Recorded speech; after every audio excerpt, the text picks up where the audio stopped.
Friends, मैं हूँ प्रियंका। स्वागत है आप सभी का इंस्टेंट एग्जाम फेरी पे। तो आज हम बात करते हैं सीटेट एग्जाम के बारे में जो 21 जैन को 2024 में होने वाला है कि हम कैसे उसमें 140 प्लस नंबर गेन कर सकते हैं। बहुत मुश्किल नहीं है लेकिन बहुत इजी भी नहीं है। काफ़ी कुछ चीज़ें बदल चुकी हैं, काफ़ी पैटर्न बदल गया है। पहले नंबर लाना काफ़ी ईजी होता था, लेकिन अब काफ़ी चीज़ें बदल गई हैं। उन्हीं सारे पैटर्न के बारे में कि कौन सी चीज़ें हमें पढ़नी है और कौन सी छोड़नी है, इस सारी चीज़ के बारे में हम डिटेल में जानेंगे और उस पर डिस्कस करेंगे। तो चलिए स्टार्ट करते हैं। फ्रेंड्स, चलिए यहाँ पर सी टेट 2024 जो जैन में होने वाला है उसके बारे में थोड़ा सा डिस्कस कर लेते हैं। सी टेट एग्ज़ाम बहुत इंपॉर्टेंट एग्ज़ाम है, सबसे ज़्यादा इम्पोर्टेंट एग्ज़ाम है सी टेट। क्योंकि आप जनरली आप देख पा रहे हैं कि यहाँ के वी एस हुआ या N V S TGT, UP में UP TET, S TET, Bihar TET, सबके जगह पे आपका सी टेट वैलिड है। अगर आप यूपी टेट नहीं पास किए हैं, बिहार टेट नहीं पास करे हैं, एच टेट नहीं भी पास किए हैं, तो अगर आप सी टेट क्वालिफाई हैं तो आपका काम चल जाना है और आप अपने जो आने वाली वैकेंसी है उसमें अप्लाई कर सकते हैं। तो इसलिए सी टेट एग्ज़ाम हमारे लिए बहुत ज़्यादा इम्पोर्टेंट हो जाता है। अगर आप गेस्ट टीचर के लिए भी अप्लाई करते हैं तो सी टेट वहाँ पर कंपलसरी। अगर प्राइवेट सेक्टर में भी टीचिंग के लिए अप्लाई करते हैं तो भी सी टेट बहुत ज़्यादा इंपॉर्टेंट है। तो यहाँ पे आप देख पा रहे हैं कि सी टेट बहुत इंपॉर्टेंट है। और सबसे अच्छी बात यह है कि सी टेट आपके लिए और भी इम्पोर्टेंट इसलिए है क्योंकि इस साल में 2 बार कंडक्ट कराता है एग्ज़ाम। बाकियों का तो कोई भरोसा नहीं कि कब आएगा नहीं आएगा। यूपी टेट आप देख ही पा रहे हैं कि 4-5 साल हो गया। तो सी टेट क्वालिफाई करना बहुत ज़रूरी है, तो आपके लिए मतलब है इम्पोर्टेंट एग्ज़ाम में। अगर हम बात करें सी टेट में होने वाली गलतियों की, मिस्टेक्स में, जिससे कि क्या बच्चे गलती करते हैं जिससे कि डिस्क्वालीफाई हो जाते हैं। अभी आपने बैक का जो अगस्त में पेपर हुआ है उसमें आपने देखा है कि कितने ज़्यादा बच्चे मतलब डिस्क्वालीफाई हुए हैं।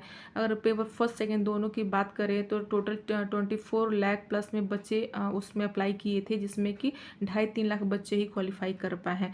तो आप देख पा रहे हैं कि मतलब काफ़ी एग्ज़ाम का जो पैटर्न है वो बदल गया है। ठीक है, तो ये क्या क्या सी टेट में बच्चे गलतियाँ करते हैं जो कि आपको नहीं करनी है, वो है syllabus knowledge, new pattern, grammar और पैडागोजी। बहुत सारे बच्चे, पहले तो आप सभी को सिलेबस की अच्छी नॉलेज होनी चाहिए। बहुत सारे बच्चे क्या करते हैं कि पढ़ना स्टार्ट कर देते हैं लेकिन उनको सिलेबस की अच्छी नॉलेज होती ही नहीं है। वो समझ ही नहीं पाते कि हमें एक्चुअल में पढ़ना क्या है। तो सबसे पहले तो आपको सिलेबस की अच्छी नॉलेज होनी चाहिए। आप अच्छे से सिलेबस को देखिए, समझिए। फिर उसके जो एग्ज़ाम पैटर्न है, जो पहले एग्ज़ाम होता था वो काफ़ी अलग उसका पैटर्न था, लेकिन जो 19 से जो एग्ज़ाम हो रहा है, 2019 से एग्ज़ाम हो रहा है, उस तब से पैटर्न काफ़ी चेंज हो गया और तब से तो और ज़्यादा चेंज हो गया जब से आपका ऑनलाइन पेपर स्टार्ट हुआ है। तो पेपर का पैटर्न भी आपको समझना है। और ग्रामर ग्रामर में बहुत डीप जाने की ज़रूरत नहीं है, बेसिक ग्रामर ही आपको पढ़नी है और साथ में आपको पैडागोजी पढ़ना है। पैडागोजी सी टेट के लिए बहुत ज़्यादा इंपॉर्टेंट है क्योंकि आधा पेपर तो पैडागोजी ही बेस डिपेंडेंट होता है, इसलिए पैडागोजी आपके लिए काफ़ी इंपॉर्टेंट है। अगर हम यहाँ पर चलिए थोड़ा सा एग्ज़ाम पैटर्न को लेके देखते हैं, तो आप सभी को इतना तो पता ही है कि आपका जो टोटल मार्क्स होता है 150 का होता है, टाइमिंग 2.5 घंटे की होती है, नेगेटिव मार्किंग नहीं होती है। मोड का ऑफलाइन हो गया, पहले 2 पेपर ऑनलाइन हुआ था बट फिर सब ऑफलाइन हो गया है। पास 90 मार्क्स पे हो जाना है, अदर कैटेगरी 82 पे पास हो जाएगा। वैलिडिटी इसकी लाइफ टाइम है। स्ट्रक्चर इसका content plus pedagogy based paper होता है। ठीक है, इतनी बातें तो आप सभी को पता ही है। थोड़ा सा हम पेपर पैटर्न के बारे में जान लेते हैं क्योंकि बहुत सारे बच्चों को फर्स्ट टाइम पेपर देना है तो उनके लिए ये भी बताना ज़रूरी हो जाता है। पेपर फर्स्ट की बात करें तो CDP 30 number, AVS 30 number, maths 30, language first 30, language second 30, total आपका 150 नंबर का क्वेश्चन होता है और मार्क्स भी इतनी का ही होता है। पेपर सेकंड की बात करें तो same CDP 30 number, SST, science, math. जो आर्ट या कॉमर्स वाले बच्चे होते हैं SST अप्लाई करते हैं, जो साइंस वाले बच्चे होते हैं वो साइंस और मैथ्स अप्लाई करते हैं, इनका 60 नंबर का होता है। Language first 30 number, language second 30 number की होती है, दोनों लैंग्वेज आपका 30 नंबर का होता है। सेम आपको 150 नंबर का टोटल ये भी पेपर होता है। ठीक है, अब हम थोड़ा सा इसके कंटेंट के बारे में समझ लेते हैं। तो कंटेंट में आपका सबसे जो मोस्ट इंपॉर्टेंट चीज़ है जिस पे आपको विशेष ध्यान देना है वो है प्रीवियस ईयर क्वेश्चन। PYQ ज़्यादा से ज़्यादा आपको देखना है, सॉल्व करना है। और 2011 से 18 तक के पेपर के पीछे नहीं आपको पढ़ना है क्योंकि वो पैटर्न घिसी पिटी थी, वही सेम सेम चीज़ें रिपीट होती थी। लेकिन अभी जो आपका जो पेपर पैटर्न चेंज हुआ है तो 2019 से 2023 तक की जो अगस्त में अभी लास्ट में जो एग्ज़ाम हुआ है तो वहाँ तक आपके PYQ बहुत ज़्यादा ध्यान से देखना है। करना है, समझना है, कई बार प्रैक्टिस करना है। अगर इतना भी आपने ढंग से कर लिया, अच्छे से कर लिया, तो भी आप 90 नंबर लाके पास हो जाएंगे। लेकिन हमारा टारगेट क्या है कि हमें सिर्फ 90 नंबर लाके पास नहीं होना है, हमें 140 प्लस में नंबर लाना है। और यहाँ पे आप ये सोच रहे होंगे कि हमें क्या ही करना है 140 प्लस नंबर लाके, क्योंकि जब 90 पे पासिंग है तो हमें ज़रूरत क्या है, क्या कहते हैं, 140 प्लस लाने की। तो बच्चे यहाँ पे आप सोच लीजिए कि आपको 140 प्लस ही सोच के चलनी है, क्योंकि अब अगर आप यूट्यूब पे देखने जाएंगे, सर्च करेंगे, तो बहुत सारे बच्चे हैं जो 130 प्लस नंबर ला के बैठे हुए हैं, उनका जनरली 130 प्लस आ गया है।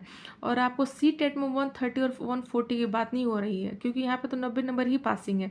लेकिन सी टेट के बेस्ड बहुत सारे पेपर आपका होने वाला है। जैसे कि सी टेट आपका एनसीईआरटी बेस्ड पेपर है, वैसे ही आपका केवीएस भी एनसीईआरटी बेस्ड है। जैसे बीपीएससी में पेपर अभी जो चल रहा है, होने वाला है, वो भी एनसीईआरटी ही बेस्ड पेपर है। जो आपका हरियाणा टेट होने वाला है, वो भी एनसीईआरटी ही बेस्ड है। एनवीएस भी आपके एनसीईआरटी ही बेस्ड है। तो तमाम तरह के जो पेपर आपका होने वाला है, जो वैकेंसी आने वाली है, वो सब पे मैक्सिमम डीएसएसबी जो है, सारा का सारा एनसीईआरटी ही बेस्ड है। तो अगर आप सी टेट के लिए ही एनसीईआरटी की बुक बहुत अच्छे से फॉलो कर लेते हैं और बहुत अच्छे से पढ़ लेते हैं, तो अगर आप मतलब 140 प्लस ही अगर आप अपना लेके चलते हैं टारगेट, तो इसमें तो आ ही जाएगा आपका 140 प्लस। आपको उस सारे एग्ज़ाम के लिए भी काफ़ी बेनिफिशियल साबित होगा। जी, चीज़ें आपको सिर्फ रिवीजन करना होगा, बहुत डीपली में जाने की ज़रूरत नहीं है, क्योंकि आप इसमें अच्छे से पढ़ाई कर लेंगे। ठीक है, तो इसलिए हमें यहाँ पे 140 टारगेट ही लेके चलना है। और उसके लिए आपको करना क्या क्या है, कौन कौन सा बुक फॉलो करना है, तो वो आप यहाँ पे देखिए, समझिए। सीडीपी के पढ़ने के लिए आपको अरुण कुमार की एक बुक होती है, बहुत अच्छी बुक है ये, काफ़ी इजी लैंग्वेज है और काफ़ी अच्छे उसमें मतलब आप नॉर्मली एक बार ऐसे रीड करेंगे तो भी आपको चीज़ें बड़ी अच्छे से समझ आ जाएगी। तो सीडीपी के लिए अरुण कुमार की बुक फॉलो करिए। ईवीएस के लिए 1 से 5 तक एनसीईआरटी बुक, एसएसटी और साइंस के लिए भी एनसीईआरटी की बुक फॉलो करना है, प्लस साथ में पीवाईक्यू सॉल्व करना है 6 से 8 तक क्लास की। ठीक है, अगर हम बात करें एसएसटी की, तो एसएसटी के जो सिलेबस है थोड़ा सा मतलब बड़ा हो जाता है, थोड़ा लेंथी सिलेबस हो जाता है। जैसे हिस्ट्री, पॉलिटी, ज्योग्राफी, ये तमाम तरह के इसमें आते हैं एसएसटी में, तो थोड़ा सा लेंथी हो जाता है। बट आप पढ़ेंगे तो कर ले जाएंगे। प्लस पीवाई को साथ में रखना ही रखना है, क्योंकि आपका जो क्वेश्चन समझने का जो चीज़ें होंगी, आपको पीवाईक्यू से ही समझ आएंगे और वही आपको ज़्यादा से ज़्यादा इसमें हेल्प करेगा। इसलिए पीवाईक्यू को नहीं छोड़ना है, सारे पेपर में पीवाईक्यू को साथ में लेकर चलना है। ठीक है, अगर हम यहाँ पे बात करें साइंस के लिए, तो सेम साइंस में एनसीईआरटी 6 to 8 की और साथ में पीवाईक्यू। पीवाईक्यू आपके लिए बहुत ज़्यादा इंपॉर्टेंट है, मोस्ट इंपॉर्टेंट है, इसलिए पीवाईक्यू मत छोड़िए। मैथ्स के लिए भी NCERT book plus PYQ. Paper first के लिए 1 से 5 तक, पेपर सेकंड के लिए 6 to 8 तक। बहुत सारे बच्चों का ये भी कहना है कि मैथ्स में बहुत सारे बच्चे डर जाते हैं, तो देखिए सी टेट के लिए मैथ्स नहीं भी पढ़ेंगे, स्किप भी कर देंगे, सिर्फ आप पेडागोजी मैथ्स पढ़ लेते हैं 15 नंबर का, तो भी आप क्वालिफाई हो जाएंगे। लेकिन आगे की जो भी वैकेंसी है, जैसे सुपर टेट हो गया, बीपीएससी हो गया, मतलब कोई सा भी आपका केवीएस हो गया, एनवीएस हो गया, समय मैथ्स का क्वेश्चन जनरली कम से कम 20 नंबर का तो आ ही जाता है, और उसमें आपको मैथ्स करना ही पड़ेगा आगे पेपर क्वालिफाई करने के लिए। तो इसलिए आप मैथ्स को ज़्यादा स्किप मत करिए, जितना हो सके आप मैथ्स को पढ़ लीजिए। अदरवाइज पेडागोजी तो है ही आपके पास कराने के लिए। ठीक है, ये हो गया आपका मैथ्स का। अगर हम बात करें यहाँ पे लैंग्वेज फर्स्ट एंड सेकंड की, तो देखिए यहाँ पे 15 नंबर तो आपका गद्यांश पद्यांश, जिसमें बेसिक ग्रामर होता है, और 15 नंबर आपका पेडागोजी आता है।